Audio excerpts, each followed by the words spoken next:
Welcome to Literary Latte, the podcast with a Southern accent on writing. I'm Linda Bouchard, and it's time for your jolt of literary inspiration. Joining me today is acclaimed author Bren McClain, whose award-winning debut novel, One Good Mama Bone, has been widely praised by reviewers and readers and has garnered the recognition of Pulitzer Prize-winning author Robert Olin Butler, among many others. Her novel continues to gain momentum 2 years after publication.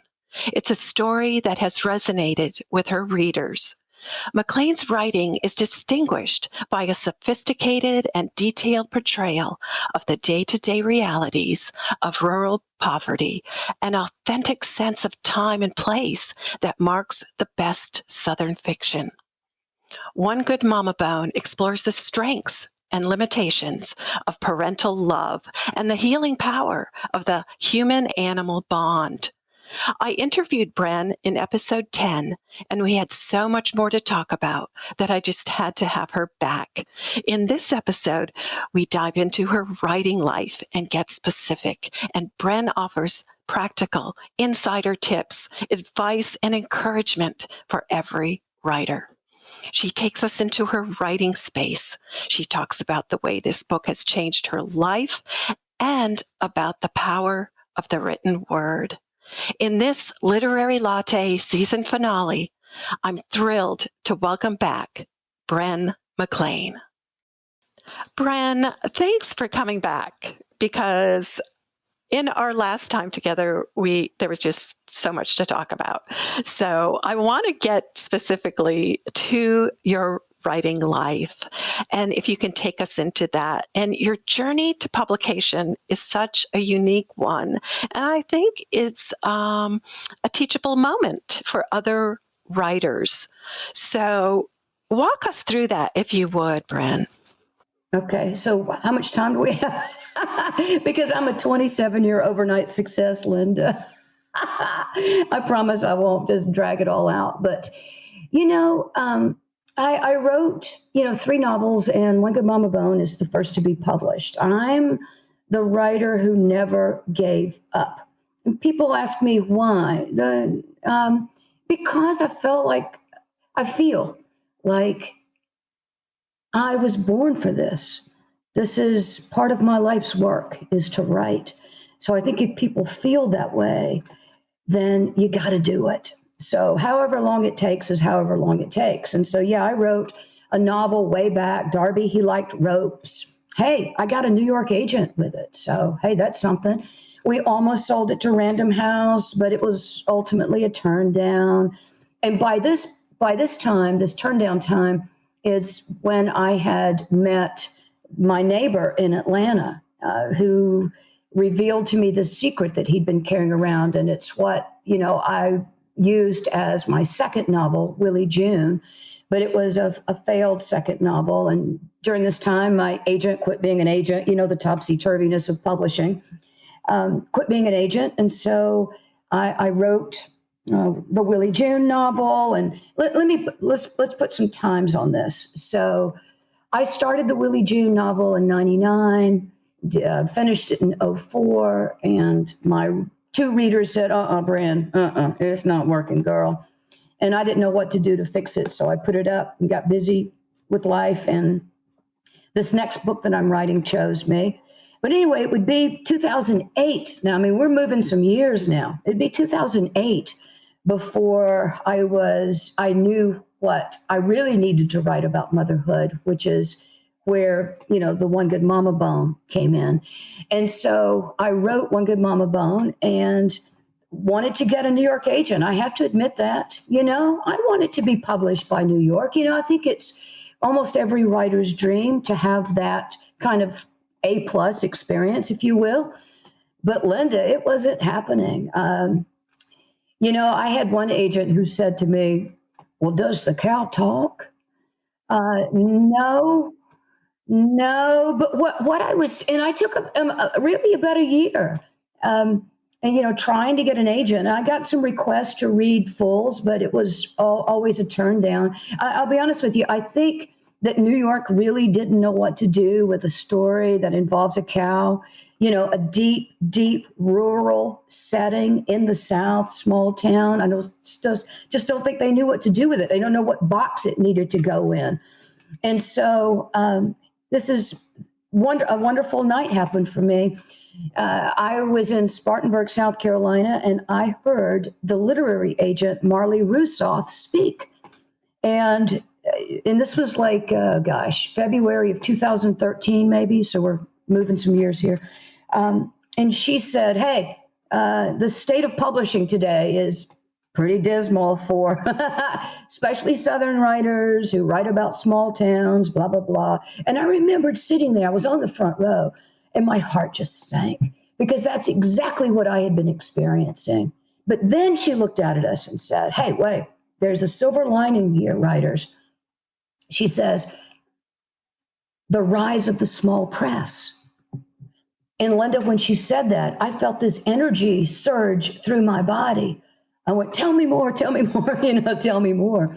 And so afterwards, I went up to her and I said, Marley, can you give me some examples? And she said, well, hey, my client, Pat Conroy, just started his own imprint, Story River Books. And I had read about that. I'd seen some press on that. And I went, ooh, that sounds great. And she says, and hey, you're standing in a small press right now, Hub City Books in Spartanburg, which is a great press, small press. I mean, it's tremendous. It's tremendous. And so I remember driving back to Anderson that night, feeling buoyed for the very first time about publishing. And so I went, I'm going to submit to Story River Books. The thing is, this was March. No, this was February. They didn't accept books until June 1st. So I said, all right, make a note, Bren. But as fate would have it, 2 months later, I'm in Charleston at a writers' conference that I was helping to put on. And there was a man in the back of the room after the first session that I moderated, came up and said, hey, my name is Jonathan Haupt. I really appreciate your session, blah, blah, blah. Well, that's fine. And then later that afternoon, I did another session and here he comes. Well, the next morning, right before lunch, I moderated another session and the same man comes up to me. And this time, Linda, I looked down at his name tag and it said Jonathan Haupt, University of South Carolina Press. And he turned to leave. And all of a sudden it was like ding, ding, ding, ding, ding, ding, ding. Bren, that's Pat's press. Get out of here. Girl, go get him. And so it was lunchtime. And I hope I didn't knock too many people over trying to, make it there. But, when you're a conference organizer like I was, I couldn't be selfish and wanted anything for me. But that was a little kind of a selfish move of my part because I just made a beeline to the lunchroom. And it was all these round tables and most of them were filled. And I found where Jonathan was sitting and to his left, the empty seat. And I sat down there and I said, Jonathan, I understand you're administering Pat Conroy's press. He said, yes. But anyway, make a long story short. He said, Bren, don't wait for the submission period. Send it to me now. And he gave me his card. And Linda, I did. And when I hit send, I knew that I was stepping into what had been set up for me. So after all those years, it took that long. But it was absolutely perfect for me, the way it happened. Right. And you have to believe and you have to take ownership of your craft. You have to believe in that. So did you ever consider self-publishing along the way? No. And what is your opinion on self-publishing? Well, you know what? Here's the deal. Because I'm not self-published. I mean, I'm traditionally published, but I have still had to do all of the marketing, all of it, basically all of the marketing. So my gosh, with self-publishing, and I think this is something that a lot of writers don't really understand how much work it is. It's not a matter of, if you're going to self-publish, send your book in and get it formatted and choose a really nice cover and get some blurbs and all that kind of stuff. Oh my gosh, Linda, you've got to market And I must say that there's a little bit of stigma attached. Even with the whole print on demand thing, I mean, I happen to know that there are some book festivals. If you're POD, print on demand, no, it's an automatic no. Right, right. There's still that cachet to being traditionally published, but it all depends on an author's goal. Some want that cachet, some want that recognition, others just want to do it for their family or whatever. Exactly. So it all depends on the author's goals. And you're right, it does take a lot of work. I mean, I often tell my clients, once you've written the book, the easy part is over. See, that's true. You don't realize it, but it's a business. It's a small business. That's what it has been for me. It is a small business to promote my book. And after you write your book, it's now a product. So the creative and the business side of things come together in the marketing of it. And you've been brilliant at that. Well, I've been very lucky, but I'm about relationships. Yes. And so that's, I think, what's been my thing. I went to SIBA, the Southeastern Independent Booksellers Association, right before my book came out. And I started meeting booksellers, introducing myself, giving them the galleys, the ARCs. And then from that core group, I had maybe a dozen, 15, maybe, booksellers that said, all right, Bren, call me up and let's schedule something. And so I think of them as my little starter seeds. And then from that, word began to go. And at those bookstores or libraries, there would be members of book clubs who would sit in there and they go, hey, this might be a good book club book. And it just kept growing and growing and growing. But it started with those relationships I began with. And I still nurture those relationships today. I think they're critical, or at least that's what my tact is. So let's talk about your book cover a little bit. Okay. Because I personally love it. And I think there's a really interesting thing about it.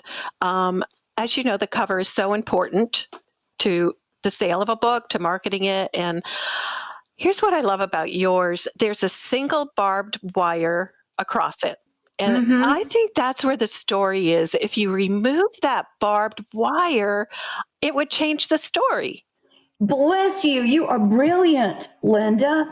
That's exactly right. You want me to talk about how we came up with that? Yeah, yay. I mean, really, that's where the tension is. It's that barbed wire, because absolutely, without the barbed wire. So let me tell you about how that came about. Yes, please do. So this is what's crazy.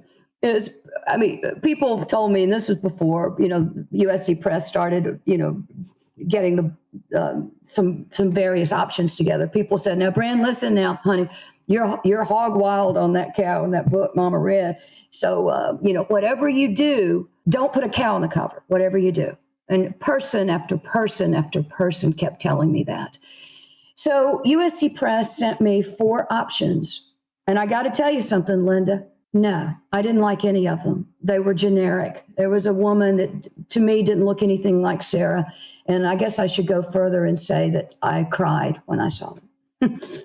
And so I wrote them back and I said, listen, you all know I'm a team player, but we can't go with any of them. You give me 1 hour and I will have you a book cover.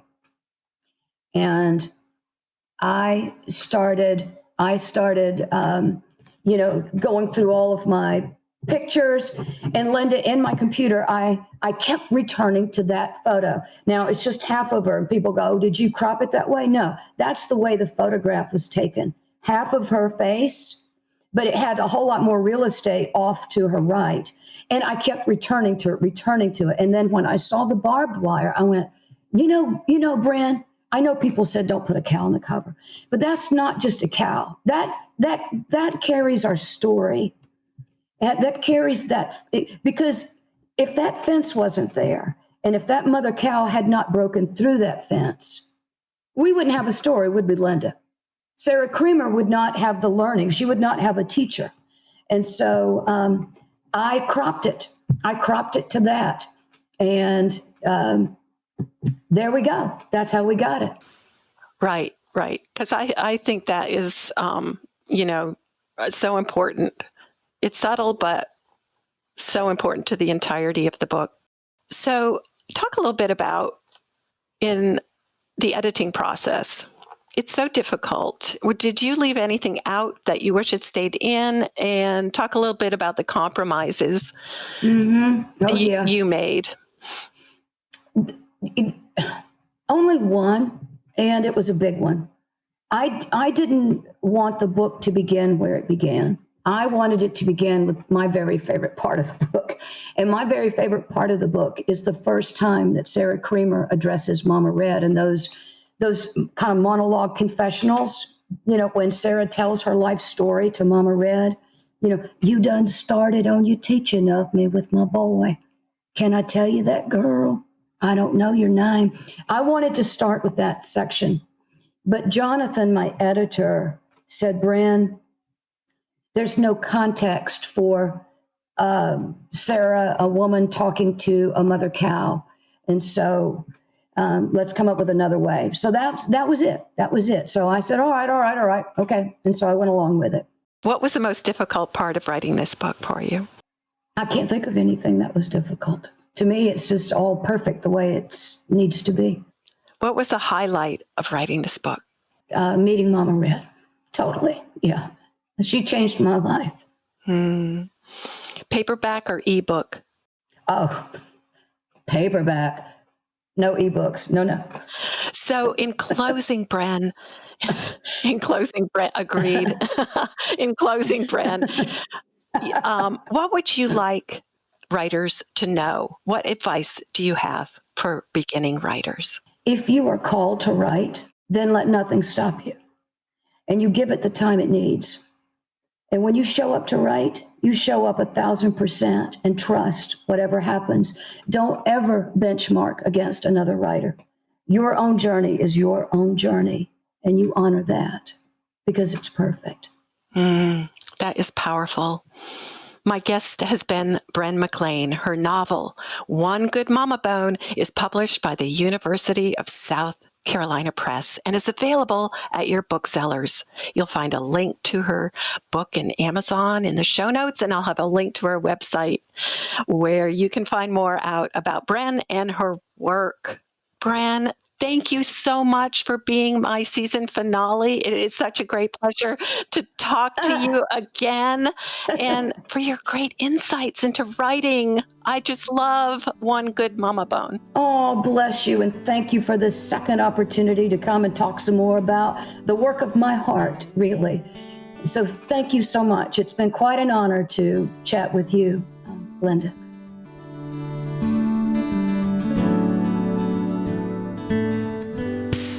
Literary Latte listeners, I've got some breaking news.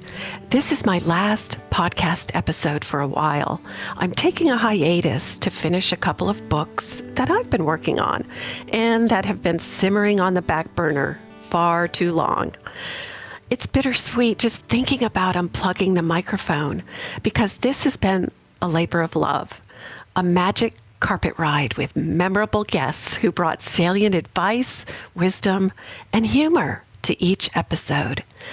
And I hope that as listeners, you've learned to think differently about your own writing lives.